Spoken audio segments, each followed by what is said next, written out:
बम्बुआ बारूरू है आयो रे।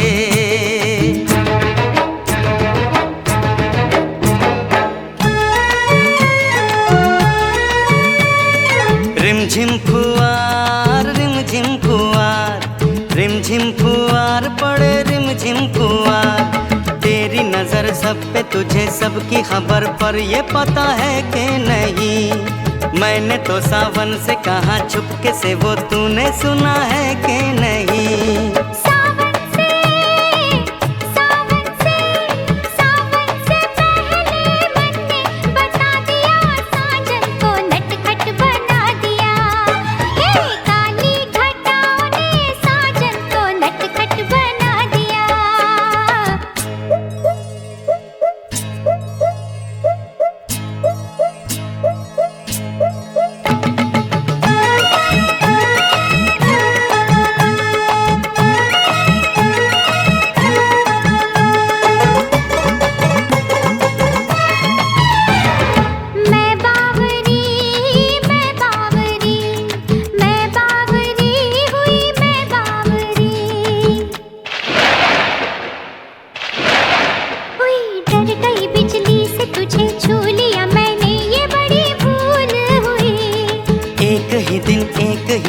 एक ही झोंके में कली फूल हुई। शबनम को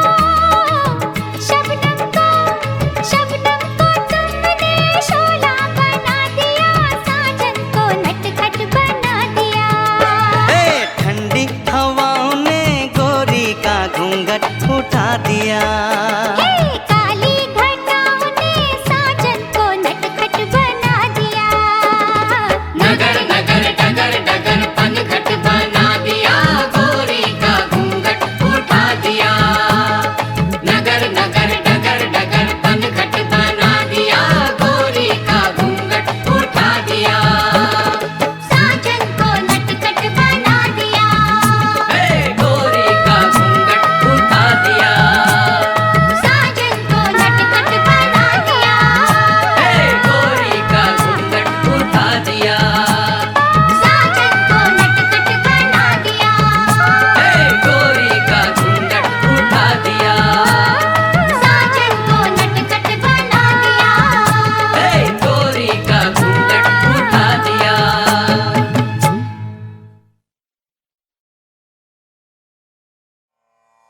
अव्यक्तोऽयमचिन्त्योऽयम् अविकार्योमुच्यते, तस्मादेवं विदित्वैनं नानुशोचितुमर्हसि। आत्मा का स्वरूप अव्यक्त है, मतलब इसे व्यक्त नहीं कर सकते, समझा नहीं सकते। इसको अचिंत्य कहते हैं, इसको आप सोच भी नहीं सकते। यह आत्मा विकार रहित है, आत्मा में कोई कमी नहीं होती दोस्तों। कृष्ण आगे कहते हैं कि हे अर्जुन, इस आत्मा को उपर्युक्त प्रकार से जानकर तू शोक करने के योग्य नहीं है, अर्थात तुझे शोक करना उचित नहीं है। आत्मा अव्यक्त इसलिए है क्योंकि इस आत्मा को हम अपनी इंद्रियों से नहीं समझ सकते। इंद्रियां इस दुनिया के लिए है और इन इंद्रियों से हम हैप्पीनेस, सैडनेस, सर्दी, गर्मी, टचिंग, खाना पीना ऐसी भौतिक एक्टिविटीज करते हैं। आत्मा इन सब से परे है।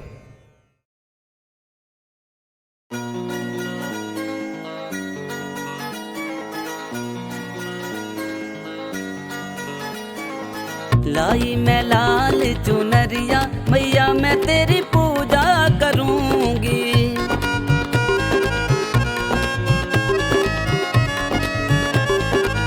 लाई मैं लाल चुनरिया, मैया मैं तेरी पूजा करूंगी।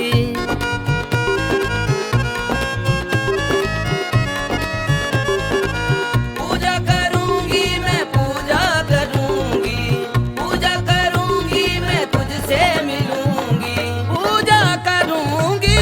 लाई मैं लाल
रंग चढ़ा दो, ऐसा मुझ पर रंग चढ़ा दो। तेरी रहूं मैया दुनिया बुला दो, तेरी रहूं मैया दुनिया बुला दो। ऐसा मुझ पर रंग चढ़ा दो, तेरी रहूं मैया दुनिया बुला दो। पार करो ये डगरिया, पार करो ये डगरिया, मैया मैं तेरी पूजा करूंगी। लाई में लाल चुनरिया, मैया मैं तेरी पूजा करूंगी। लाई में लाल चुनरिया, मैया मैं तेरी पूजा करूंगी।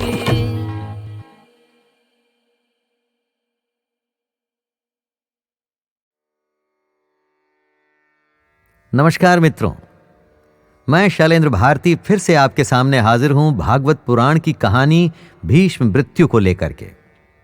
मित्रों, इस बात को हजारों लाखों असंख्यों बार कहा गया है, पर शायद कम कहा गया है। और वो ये कि इस जीवन, इस दुनिया में जो भी है वो महाभारत में है, जो महाभारत में नहीं वो कहीं भी नहीं है। आज भागवत पुराण की ऐसी ही एक कहानी आपके सामने लाया हूं जिसका कि संबंध महाभारत से है, और महाभारत के सबसे मुख्य पात्रों में से एक भीष्म पितामह की मृत्यु से जुड़ा है। कर्मों का संबंध कितना दूर तक जाता है ये आप इस कहानी को सुनकर के समझ जाएंगे। आप जानते ही होंगे कि भीष्म पितामह को अंत में बाणों की शैया पर लेटकर अपनी मृत्यु की प्रतीक्षा करनी पड़ी थी। जरा सुनिए इस कथा को और समझिए कि कार्मिक जस्टिस क्या होता है। महाभारत विश्व का सबसे भीषण युद्ध था। अनगिनत योद्धा इसमें मारे गए थे, जिसके अंत में कौरवों की हार हुई थी और पांडव विजयी हुए थे। युद्ध के समापन के बाद सभी मृतकों को तिलांजलि देने के लिए जब सब वापस लौट रहे थे तो भीष्म पितामह ने श्री कृष्ण को रोककर उनसे पूछ ही लिया कि मधुसूदन, मेरे कौन से कर्म का फल है जो मैं शरशैया पर पड़ा हुआ हूं? मधुसूदन अचरज में आ गए। वो जानते थे कि भीष्म तो अपने सभी पिछले जन्मों को जानते हैं, फिर वो ऐसा प्रश्न क्यों कर रहे हैं? दोस्तों, आपके साथ जो भी होता है वो आपके अपने कर्मों का ही फल होता है। तो भीष्म ने ऐसा प्रश्न क्यों किया? भीष्म एकदम से उत्तर देते हैं, हां श्री कृष्ण, मुझे अपने 100 पूर्व जन्मों का ज्ञान है कि मैंने किसी व्यक्ति का कभी अहित नहीं किया। पितामह को अपने किए का पता था। उन्होंने विश्वास के साथ अपनी बात रखी। कृष्ण मुस्कुराकर बोले, यह ठीक बात है कि पिछले 100 जन्मों में आपने कभी किसी को कष्ट नहीं दिया, इसी कारण से आप हमेशा ही राजवंश में जन्म लेते आए। लेकिन अपने 101वें जन्म में आपने किसी का अहित किया था। कृष्ण आगे बताते हैं कि उस जन्म में भी भीष्म युवराज थे। जंगल से शिकार करके लौट रहे थे, तभी एक करकैंटा कई पैरों वाला कीड़ा एक पेड़ से नीचे आकर के सीधे भीष्म के घोड़े पर गिरा। तब भीष्म ने अपने बाण से उस कीड़े को उठा करके पीछे फेंक दिया। जिस स्थान पर वो गिरा वहां एक बेर का पेड़ था। उस बेर के कांटे कीड़े के पीठ में धंस गए। कीड़ा जितना भी प्रयास करता उतना ही वो कांटा उसके अंदर और अधिक धंसता जाता। वो करकैंटा 18 दिन जीवित रहा और यही ईश्वर से प्रार्थना करता रहा कि हे युवराज, जिस तरह से मैं तड़प तड़प कर मृत्यु को प्राप्त हो रहा हूं, ठीक इसी तरह तुम भी होना। भीष्म सब सुन रहे थे, पर अब प्रश्न यह उठता है कि उस करकैंटे का श्राप पिछले 100 जन्मों तक क्यों नहीं लगा? कृष्ण बताते हैं कि वो इसलिए कि अगले 100 जन्मों तक भीष्म ने कभी कोई पाप ही नहीं किया। पर जिस दिन भरी सभा में द्रौपदी का चीर हरण हुआ था, एक नारी सबके सामने ऐसे अपमानित हुई थी कि उस दिन भीष्म मूक दर्शक बनकर देखते रहे। वो चाहते तो बहुत कुछ कर सकते थे। ना ही दुर्योधन को और ना ही दुशासन को भीष्म ने रोका। जो हो रहा था उसे होने दिया। बस तभी पितामह के सारे पुण्य क्षीण हो गए, यानी कि खत्म हो गए, और उस करकैंटे का श्राप भीष्म को लग गया। आज उसी श्राप को भीष्म भुगत रहे हैं। भीष्म ने तब उत्तर दिया कि उन्होंने दुष्ट दुर्योधन का दूषित भोजन ग्रहण किया था। उस दूषित भोजन से उनकी बुद्धि भी दूषित हो गई थी। भीष्म हस्तिनापुर के राजा के प्रति वचनबद्ध थे और उस समय वो राजा दुर्योधन था। शायद उनकी दूषित बुद्धि ने उस समय दुर्योधन का साथ देने की सोची। भीष्म आगे कहते हैं कि उसी अन्न के प्रभाव से उनकी मति में विकृति उत्पन्न हो गई और वे धर्म अधर्म का भेद जान नहीं पाए। इसके अलावा उन्होंने जीवन में कोई पाप नहीं किया। हां, उस कर कैंटे को दिए दुख को तो उन्होंने झेलना ही था। भीष्म को इच्छा मृत्यु का वरदान प्राप्त था। वो चाहते तो बाणों की शैया पर लेटे हुए अपने को मिल रहे दुख, अपने शरीर को हो रही पीड़ा से मुक्ति पा सकते थे, पर भीष्म महान थे। उन्हें पता था कि अपने किए पाप को तो उन्हें झेलना ही होगा। कर्मों का खेल तो पूरा होके ही रहता है दोस्तों। इसीलिए उन्होंने उत्तरायण में अपनी देह त्यागने का निर्णय लिया था। उत्तरायण मतलब दिसंबर से जून तक का वो समय जब सूर्य उत्तर की ओर जाता है। इस समय काल को भारतीय परंपरा में शुभ माना गया है।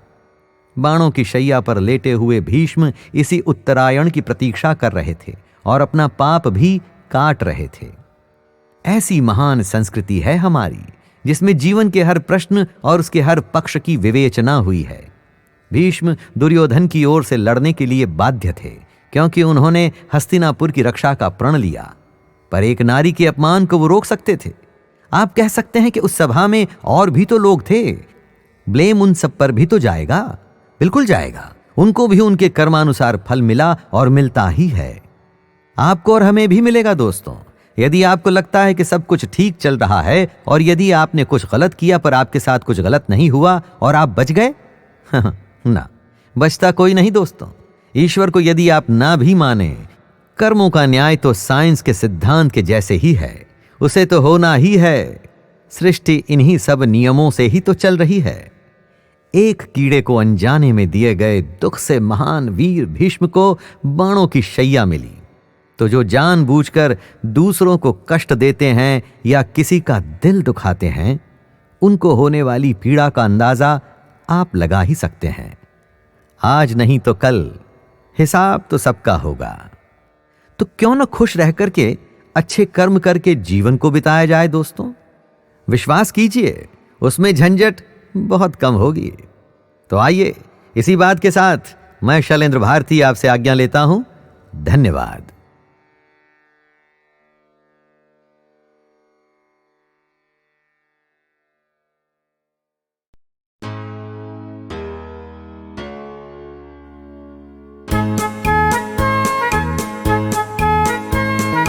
दो चूहे थे, मोटे मोटे थे, छोटे छोटे थे, वो तो नाच रहे थे, खेल रहे थे, कूद रहे थे, मजे लेके वो खा रहे थे।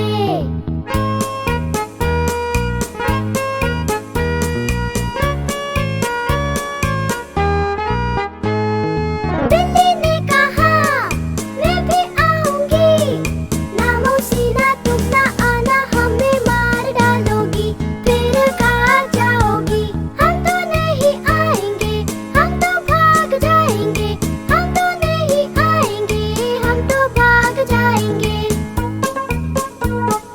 दो चूहे थे, मोटे मोटे थे, छोटे छोटे थे, वो तो नाच रहे थे, खेल रहे थे, कूद रहे थे, मजे लेके वो खा रहे थे।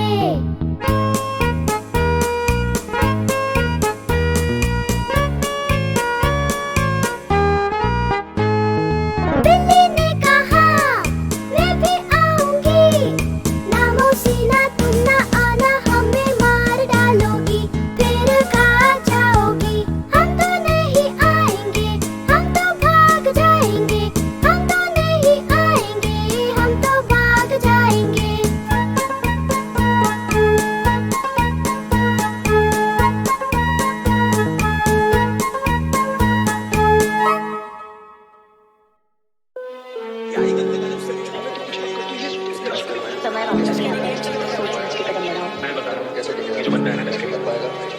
लश्करी है क्या?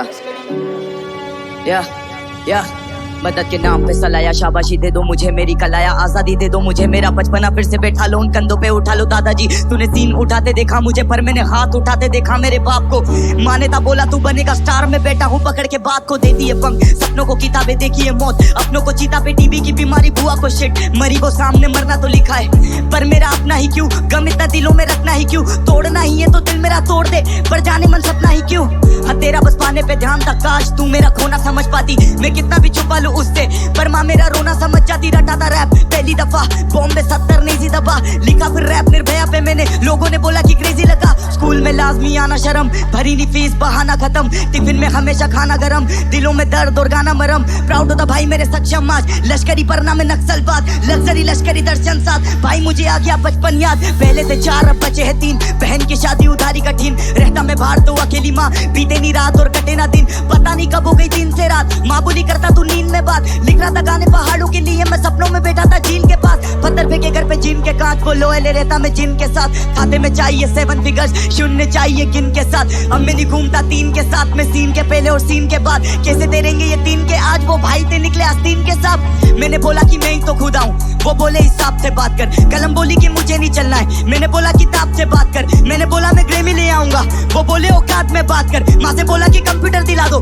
माँ बोली कि बाप से बात कर, मैं रोने क्यों लग जाता अक्सर यूं बेवजह मामूली बात पर, या सभी को पसंद है जान, दिल नहीं आता है किसी का दाग पर, वो बंदे हैं धर्म के रक्षक, मासूमों में गोलियां दाग कर, मैं सोच के गया उस गली में, वो देखेगी खिड़की से झांक कर, मैं माँ से कपा रहा 2 दिन, फिर मुझसे माँ बोली बात कर, सुनाती रही मुझे प्यार से कहानियां माँ पूरी रात भर, ये महंगी सी होटलों से ज्यादा सोने में मजा है माँ की गोद में, ये महंगी सी बोतलों से ज्यादा ठीक माशूका की आंखें ही बहुत है, लश्करी क्यों डरेगा मरने से, लश्करी तो गाता ही मौत है, और मुझे तो मिला नहीं कुछ भी, और तूने तो मांगा ही बहुत है, 20 की उम्र में महीने का लाख से नीचे की होगी ना बात, साथ में आप तो सफर एक घास, सब मैनेजर पूछे क्या पियोगी याद, रैपर थे तेरे के ढील पे ढील में क्रैक कर हुई थे डील पे डील, चलने लगे गुस्से दिन पे दिन, शराब शबाब और जिन पे जिन, बाहर नहीं जाता था 10 के बाद, वो रहता है रात में घर से दूर, जो रहता था 10 के साथ वो रहता अकेला अब सबसे खुश।